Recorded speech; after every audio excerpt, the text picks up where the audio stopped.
Olá pessoal, sejam todos bem-vindos. Mais uma vez estamos aqui para mais um vídeo desse nosso canal. Agradecemos a todos por mais essa oportunidade, por mais esse encontro. E continuando aí na série Ensinamentos de Jesus, nós hoje vamos falar da parábola do fariseu e do publicano. Meu nome é Saulo, não esqueça de se inscrever em nosso canal e de clicar no sininho para que você receba todas as notificações. Olá, sejam muito bem-vindos. É uma alegria muito grande estarmos aqui mais uma vez, para que juntos possamos estudar as parábolas de Jesus, os seus ensinamentos, para que através desse conhecimento nós possamos passar para a vivência, não é, Saulo? Podemos vivenciar esses ensinamentos imorredores que ainda continuam cada vez mais atuais, para que nós Cada vez mais presentes, né? Exato, para que ele possa, Jesus, através dos seus ensinamentos, possa se fazer cada vez mais presente em nossas vidas. Então, primeiramente, gostaríamos de ler esta parábola, que está ali em Lucas, capítulo 18, versículos de 9 a 14, o fariseu e o publicano. E disse também esta parábola a uns que confiavam em si mesmos, crendo que eram justos e desprezavam os outros. 2 homens subiram ao templo para orar, um fariseu e o outro publicano. O fariseu, estando em pé, orava consigo desta maneira: Ó Deus, graças te dou, porque não sou como os demais homens, roubadores, injustos e adúlteros, nem ainda como este publicano. Jejuo 2 vezes na semana e dou os dízimos de tudo quanto possuo. O publicano, porém, estando em pé, de longe, nem ainda queria levantar os olhos ao céu, mas batia no peito, dizendo: Ó Deus, tem misericórdia de mim, pecador. Digo-vos que este desceu justificado para a sua casa, e não aquele, porque qualquer que a si mesmo se exalta será humilhado, e qualquer que a si mesmo se humilha será exaltado. Isso. Então vamos, Rosa, nesse primeiro momento, vamos ler um pouquinho da explicação que está no Evangelho sobre a figura do fariseu e a figura do publicano, para que a gente possa entender, como a gente sempre fala, o momento da parábola no seu tempo na história, né? Então, vamos procurar entender quem era o fariseu na época de Jesus e quem era o publicano, quem eram essas figuras, né? Então, os fariseus tinham uma parte ativa nas controvérsias religiosas, cumpridores servis das práticas exteriores do culto e das cerimônias, cheios de um zelo ardoroso de proselitismo, inimigos dos inovadores. Eles simulavam uma grande severidade de princípios, mas sob as aparências de uma devoção meticulosa, escondiam costumes devassos, muito orgulho e, acima de tudo, um desejo excessivo de dominação. A religião para eles era mais um meio de subirem na vida e do que um objeto de uma fé sincera. Da virtude só possuíam a aparência e a ostentação, mas com isso exerciam uma grande influência sobre o povo, aos olhos do qual passavam por santas criaturas, eis porque eram muito poderosas em Jerusalém. Então eles estavam mais afeitos tão somente às exterioridades, né? Era sempre a hipocrisia. Eles estavam sempre presentes no culto, faziam aparecer, se diziam, entre aspas, religiosos, mas na verdade só faziam aquilo da boca para fora quase, né, Rosa? Sim, Era, só praticava a parte exterior, as leis divinas mesmo eles não praticavam, né? Isso. E os publicanos? Os publicanos nós sabemos que eram os cobradores de impostos, né? Então, naquela época, eles eram mal vistos porque o que os judeus menos aceitaram do Império Romano foram os impostos, a cobrança desses impostos. Então, o publicano viria a ser este que era o cobrador de impostos. Então, como está aqui, o que os judeus aceitaram com mais dificuldade durante a dominação romana e o que mais irritação causou entre eles foi a cobrança de impostos. Este fato originou muitas revoltas e se transformou em uma questão religiosa, pois a encaravam como contrária à lei. Os judeus, portanto, tinham horror a esta cobrança e a todos aqueles que eram encarregados de efetuá-la. Daí a sua aversão pelos publicanos de todas as categorias. Isso tudo, gente, é uma breve leitura, uma breve explicação do que está no Evangelho, na introdução do Evangelho, né? Bom, então vamos procurar agora entender um pouco o que Jesus quis trazer nesta parábola, né? Dois pontos eu acredito sejam muito importantes a gente falar. Um fala sobre o orgulho, a vaidade e a humildade. E o outro fala da forma de orar. Isso. Né? Então, falando do orgulho, da humildade, né? Do orgulho, da vaidade, era o fariseu. Né? Ele, quando foi orar, ele já começou se exaltando. Né? Olha, eu sou, né, um homem de bem, eu sou religioso, eu não faço que nem aquele ali ou que nem aquele outro. Ele já se exaltou, já se colocou numa posição de destaque, né? Exato, então, e daí o orgulho, né, exacerbado. Que era o orgulho dele, a vaidade dele falando mais alto. E como isso não acontece com a gente hoje, né, Rosa? Quantas pessoas não acreditam porque tem uma religião, seja ela qual for, seja a religião espírita, seja protestante, seja católica, não diz, não, mas eu sou religioso. Olha, não, mas eu fui à igreja. Quantas vezes a gente já ouviu, né, nos livros de André Luiz, nos livros espíritas, quando chega lá do outro lado, não, mas eu era um homem religioso, eu fui à igreja, eu pagava lá, eu contribuía na igreja, né, ou eu pagava meu dízimo. E não é isso, gente. Né? A religião não foi feita para te dar um rótulo de bondade. Não é esse o papel das religiões, né? Não é dar um rótulo para aquela pessoa que, olha, eu sou espírita, então eu sou do bem, eu sou perfeito, eu sou melhor, eu sei mais do que o outro. Não é nada disso, né? Nós podemos ter uma religião e fazer que nem o fariseu, não praticá-la, né? A gente não ir à igreja todo domingo, né? Ou ir ao centro espírita toda semana nas palestras, ou ir no templo republicano, no culto lá, e orar a Jesus e cantar, e toda semana estar ali no templo evangélico, e você não praticar isso no seu dia a dia. Porque Jesus já combatia muito, né, essa hipocrisia, né, que nós, através do orgulho e da vaidade dos fariseus, né, várias citações, nós temos até aqui em Mateus, Lucas, várias citações em que Jesus combatia veementemente essa hipocrisia. E nós temos aqui, ó, por exemplo, em Mateus capítulo 23, né, versículo 25. Ai de vós, escribas e fariseus hipócritas, pois que limpais o interior do copo e do prato, mas o interior está cheio de rapina e de iniquidades.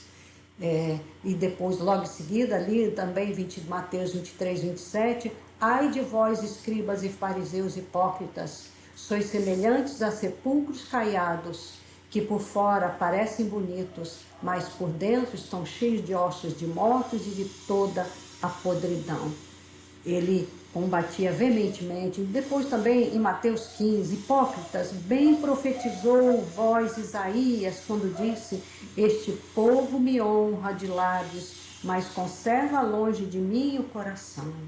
Em vão que me louvam, ensinando máximas e ordenações humanas. Então veja, né, Rosa?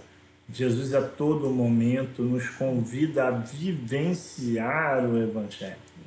Não adianta, gente, nós sermos sepulcros caiados, como ele mesmo, né, falou que nós seríamos assim se usássemos da hipocrisia, né? Ou seja, por fora belo e maravilhoso, mas por dentro uma podridão só, né? Então não adianta. Agora há também de haver uma certa distinção, porque às vezes eu já vi muita pessoa dizer assim: ah, mas então quer dizer que para mim ser espírita, Saulo, eu tenho que ser santo, eu tenho que ser perfeito?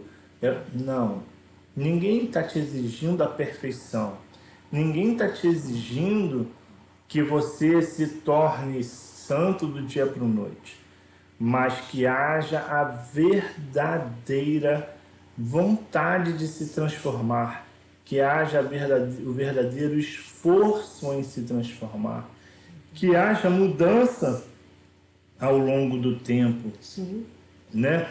Que a gente possa, ao longo do tempo, a gente possa ir um dia após o outro sendo um pouquinho melhor. E essa transformação, ela tem que ir acontecendo, né, Rosa? Porque senão nós só vamos falar da boca para fora. Mas, peraí, houve transformação? Começa a se perguntar, houve transformação? Eu estou conseguindo, na religião que eu estou conseguindo realmente melhorar?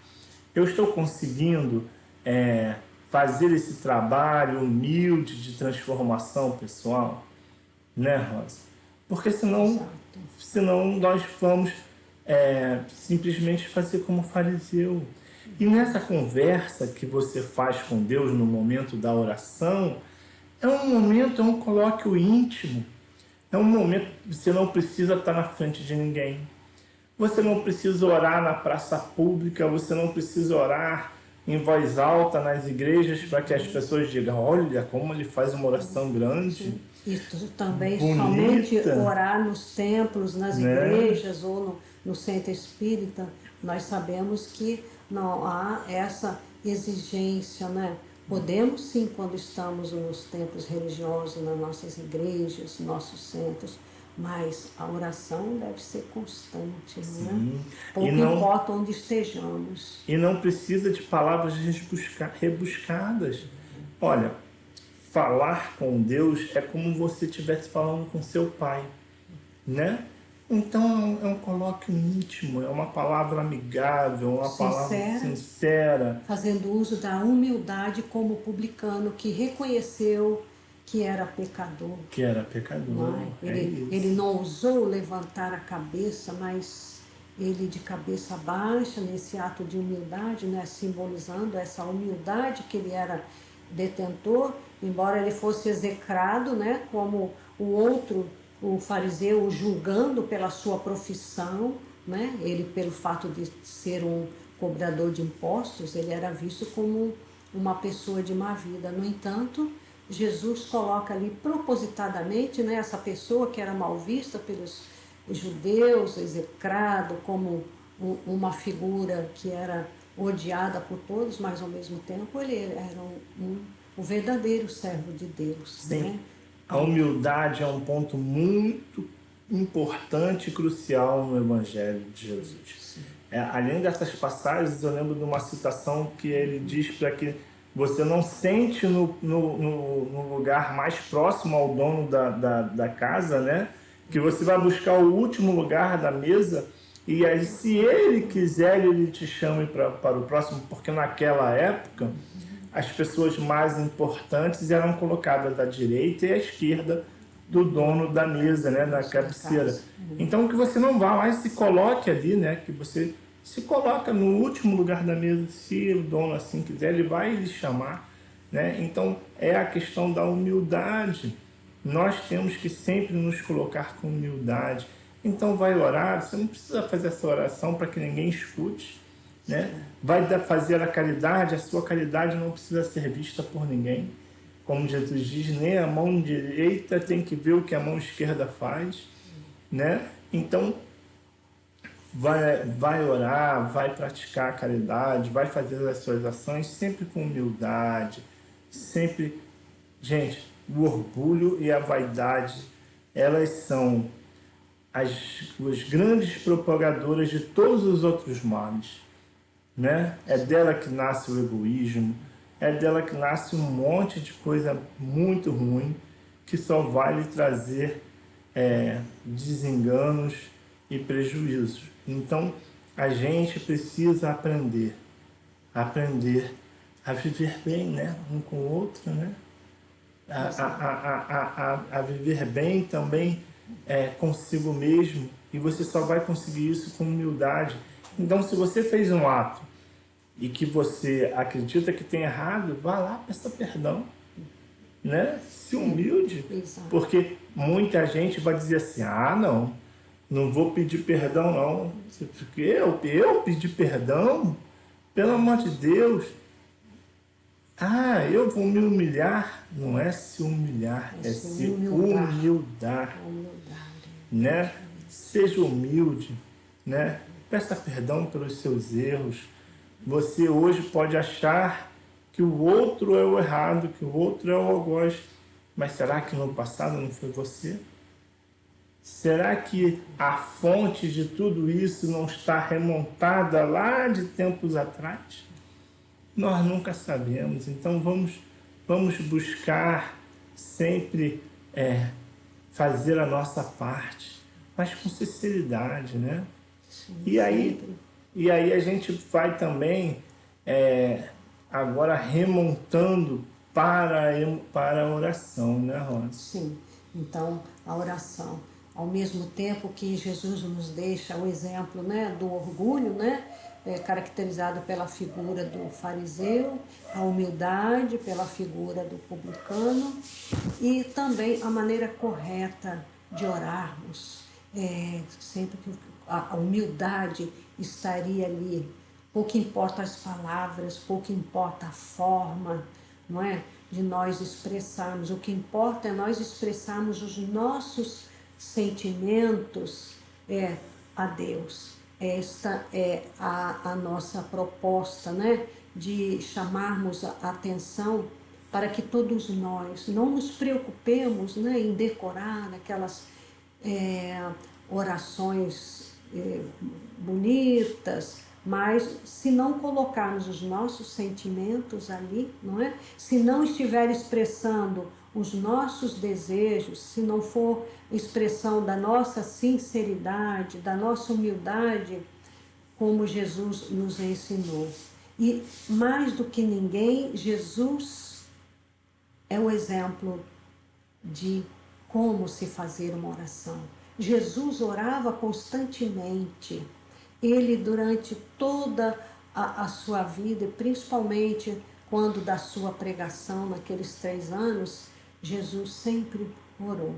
E é de uma importância tão grande que nós trouxemos aqui, por exemplo, as citações, tanto os 4 evangelistas, nos seus 4 evangelhos, eles citaram, olha só, Lucas faz 13 citações no seu evangelho dos momentos em que Jesus orou.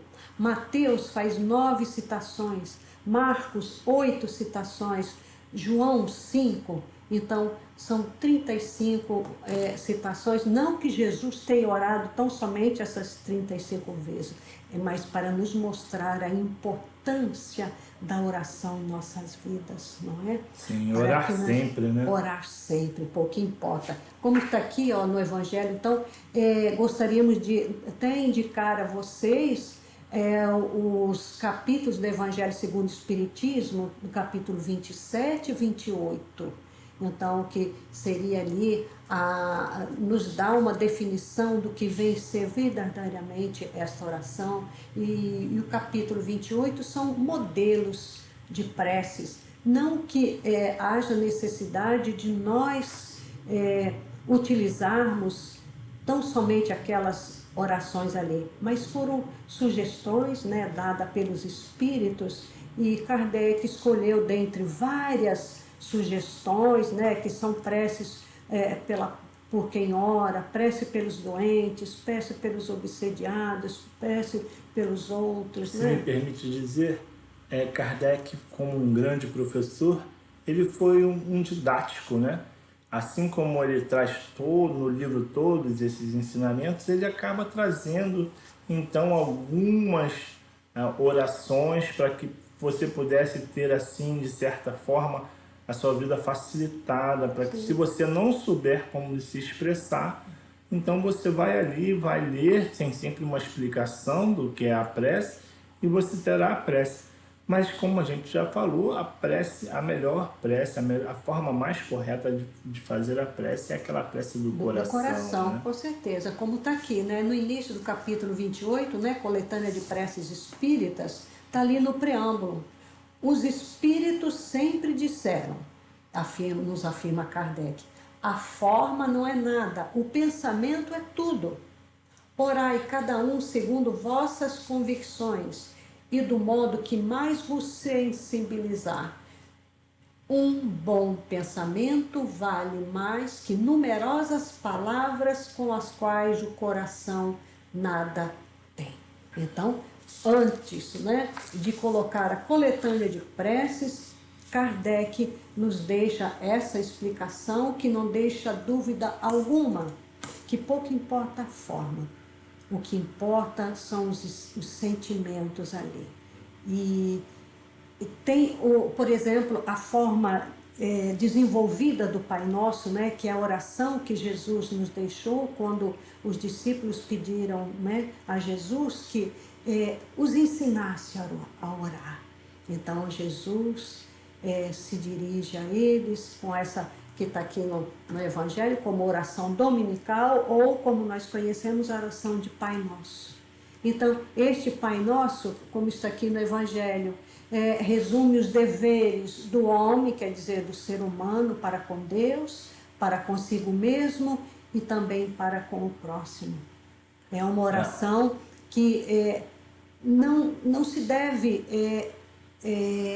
proferir maquinalmente, porque nós acabamos decorando, não é?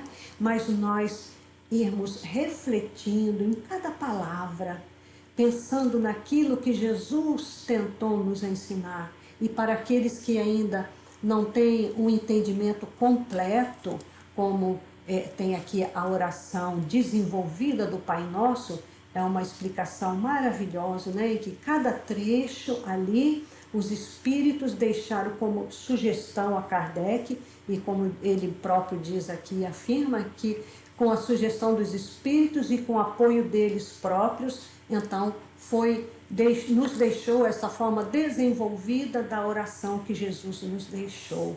Então, é uma maneira que nós temos de refletir, e até é sugerido, né? Aqueles que tenham mais tempo, né? E se for da vontade, ao invés de orar tão somente aquela forma mais reduzida, né? Concisa que Jesus nos deixou, lêssemos também, né? De coração, pensando, colocando os nossos sentimentos, seja a gratidão a Deus, nos pedidos, né, para consigo mesmo, para com os próximos, e lêssemos essa forma desenvolvida. Então, cabe aqui como sugestão para aqueles que ainda não leram, vale a pena essa forma desenvolvida que os espíritos deixaram para Kardec.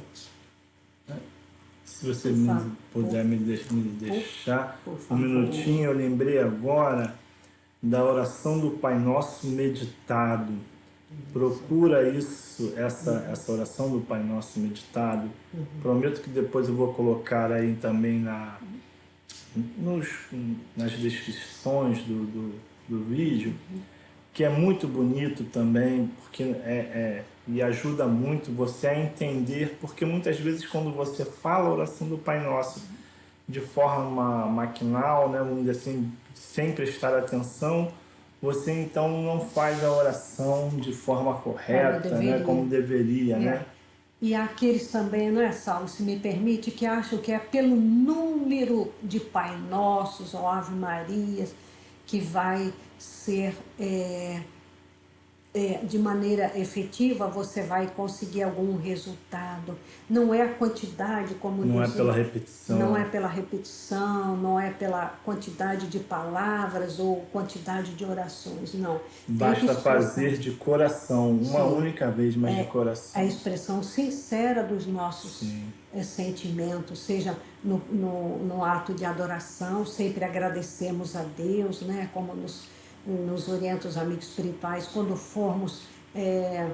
quando tivermos assim algo de bom que acontece em nossa vida, né, uma alegria muito grande, vamos agradecer a Deus por nos ter sido evitado um acidente, vamos agradecer a Deus, né? Agradecer ao amanhecer por mais um dia de vida, antes de dormirmos, né, a nossa oração, a oração no momento da nossa alimentação, né, agradecemos a Deus por aquele alimento que nós sabemos que a fome no mundo é muito grande.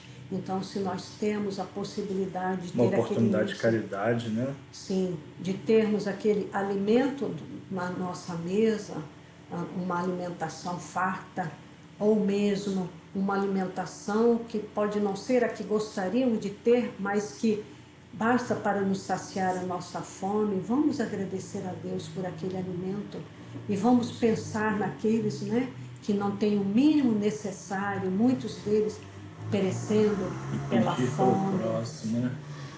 Exato.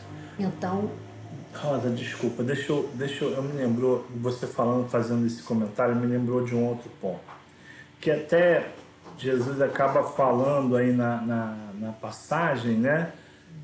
O fariseu, ele diz assim, olha, eu dou o meu dízimo, né? Tá na passagem, eu dou meu dízimo todo mês e tal. Gente, não faça, não procure fazer ou não tente fazer negociação na sua prece, né? Não é isso, gente. Você não está ali para negociar com Deus. Você não está ali se acontecer isso, eu vou fazer aquilo. Se você, Jesus, ou Deus, se você me atender, então eu vou fazer aquilo outro. Ou eu vou passar a ser bom, ou eu vou... Não é isso, gente. Deus não negocia com ninguém, né? Não há negociação, não é por aí, né? Não é dessa forma. A oração não é uma barganha. A oração não é um momento de barganha. Você não está barganhando com ninguém, né? Me lembra aí um pouquinho de um momento que tem um vídeo na internet, se eu não me engano, do professor, do filósofo, do Costela, né? Que ele vem falar muito do quem sou eu, né? Que aí ele começa falando, olha, o planeta Terra é um dos tantos planetas da Via Láctea, e aí ele vai expondo o planeta Terra, ele vai falando, e aí ele vai falando do Sol, depois ele vai falando das outras estrelas, e aí quando você vai ver o planeta Terra vai ficando um pontinho azul no infinito daquela imensidão, e você é um ser dentro daquele pontinho azul. Ou seja, nós somos como... Se a gente fosse remontar essa escala grosseiramente ainda, é como se a gente subisse no alto de uma grande montanha e olhasse para baixo e visse uma praia, e nós seríamos aqueles grãozinhos de areia, né? Então nós somos muito pequenos, temos que nos humildar, e Deus estaria no alto daquela montanha olhando para nós, né? Então, entre aspas, é uma visão também simplória, tá bom, gente? E assim, Deus não é um ser humano em cima de uma montanha. É uma visão, uma comparação. Sim, e isso não quer dizer que por sermos pequenos diante de Deus, sejamos Esquecidos não. ou relatados ao Não, segundo somos plano. sempre lembrando centelhas divinas, Sim. não é? Como diz a Ramatiz, do átomo ao arcanjo. Então, estamos a caminho, não Então, é? o que eu quero falar com isso é que precisamos nos humildar e não podemos querer fazer com isso uma barganha. Vamos parar com essa mania de barganhar, até de fazer promessas, né? Ah, se eu passar no Enem, eu vou subir a escadaria da Penha de joelho. Você acha que Deus quer que você machuque seu joelho, que você esfole seus joelhos numa caminhada sem sentido até o alto da capela, da igreja lá da Penha? Não é isso. Não é isso. Deus não quer o sacrifício, né? O nosso sacrifício.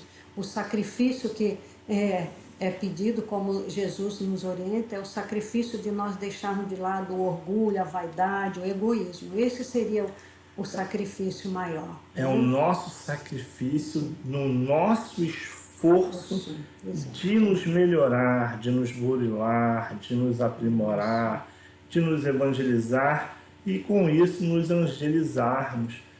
Todo esse processo é difícil, é doloroso, é sacrificante, mas ele é um processo que nós precisamos fazer e para isso não há necessidade de mutilação, não há necessidade de alta flagelação, né? nada disso. Né? Se de joelho, pouco importa, né? Se de joelho. Faça uma oração. Se você conseguiu algo que você desejava muito, faça uma oração, agradeça a Deus, muito obrigado, porque eu consegui, me destes a oportunidade de eu tentar, de eu me esforçar, de me burilar e de conquistar mais algo que era, para mim era importante. Assim como o alimento, né, para nos sustentar o nosso corpo físico, e nós poderíamos dizer, como diz os amigos espirituais, a oração seria o alimento do nosso espírito.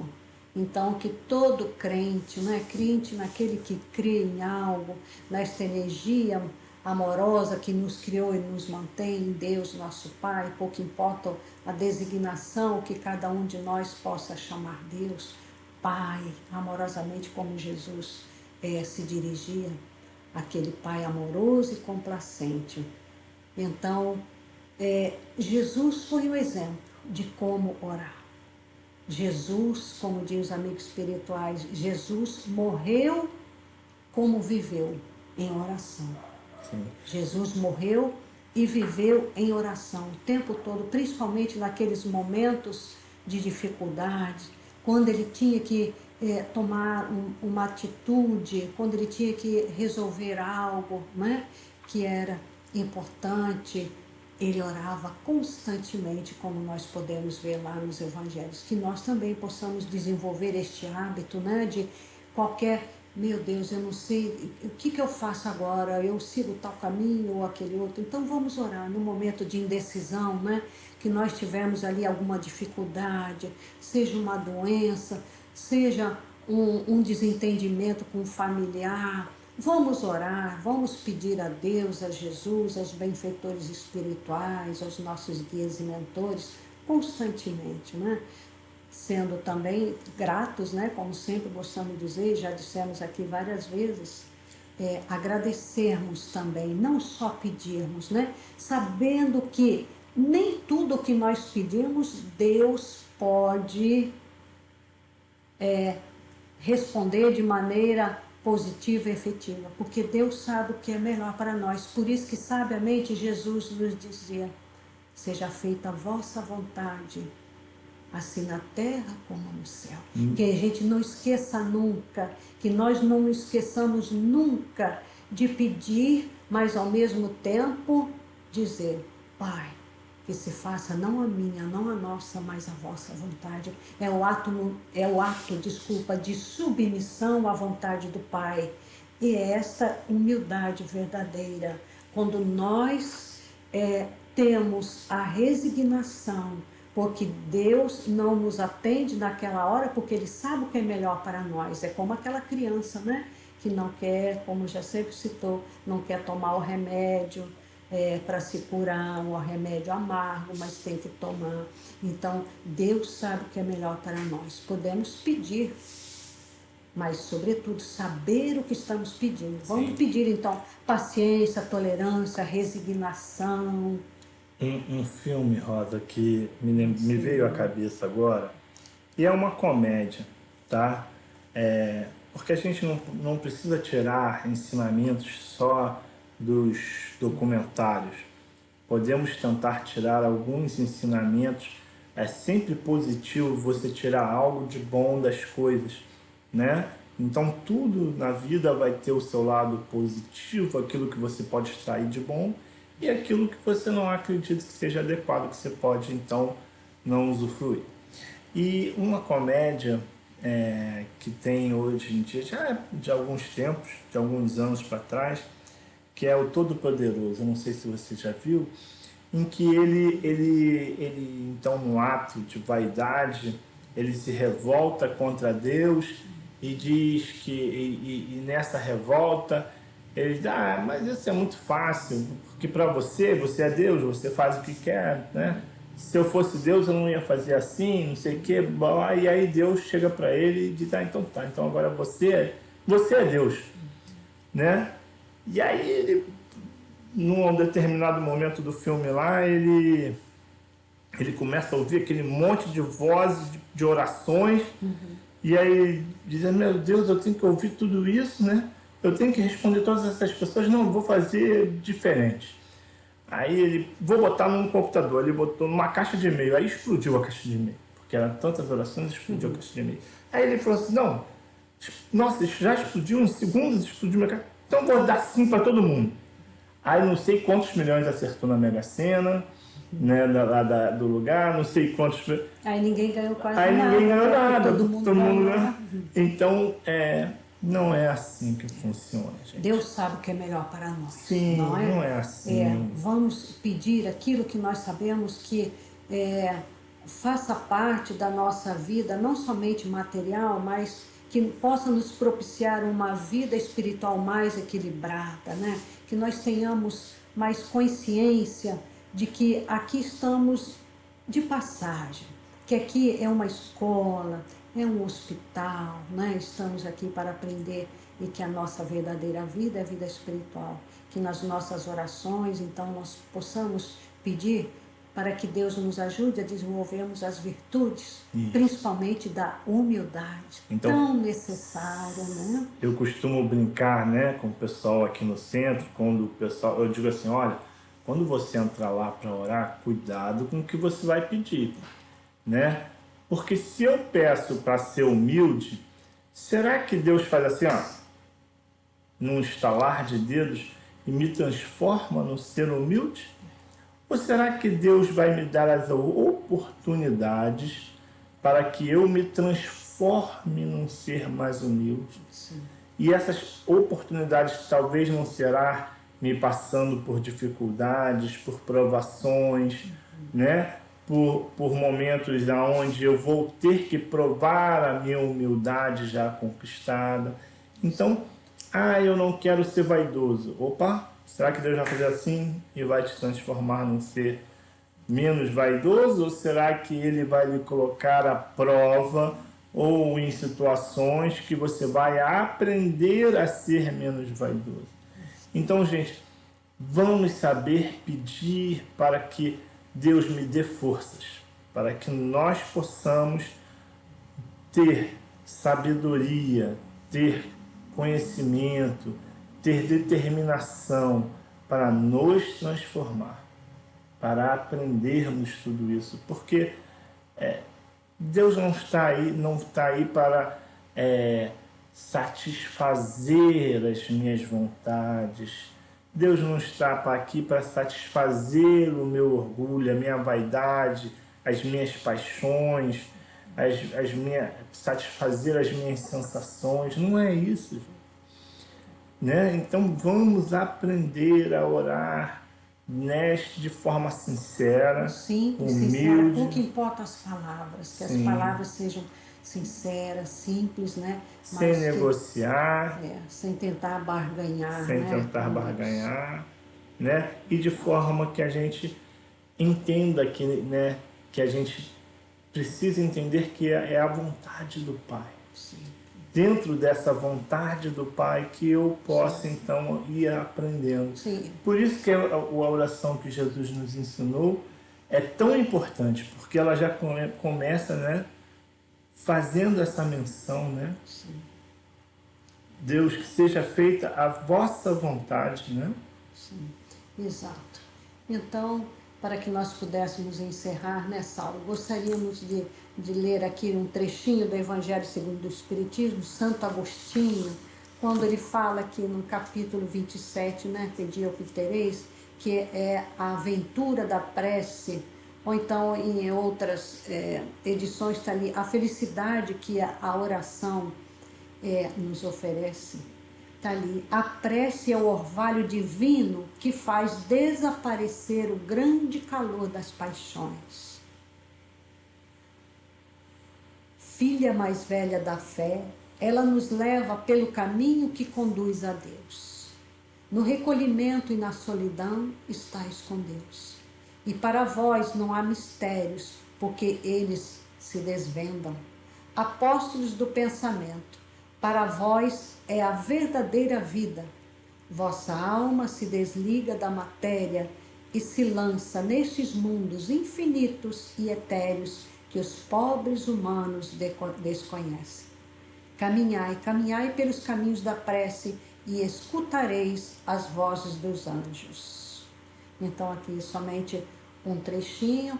Então, para quem quiser ler na íntegra, é o último item, né, do capítulo 27, que é o item 23. Ali, uma colocação muito valiosa para todos nós refletirmos, né, de Santo Agostinho. E também vale a pena lermos com mais assiduidade o capítulo 28, né, que nos dá ali modelos de oração, mas que é livre para o nosso pensamento, que possamos expressar sempre de maneira sincera, amorosa, os nossos sentimentos para Deus, seja para Jesus, nosso médico divino, nosso irmão maior, seja pelo nosso anjo da guarda, pelos anjos e santos de nossas preferências, mas também agradecemos a Deus pela proteção que nós temos através dos nossos guias e mentores espirituais, né? Muitas vezes esses irmãos anônimos que nos acompanham desde há muito tempo. Então, que sejamos sempre gratos a Deus nosso Pai pelo dom da vida, acima de tudo. É isso, gente. Olha, muito obrigado. Gratidão mais uma vez por vocês passarem esses minutos conosco. Ficamos muito felizes com a sua presença aqui.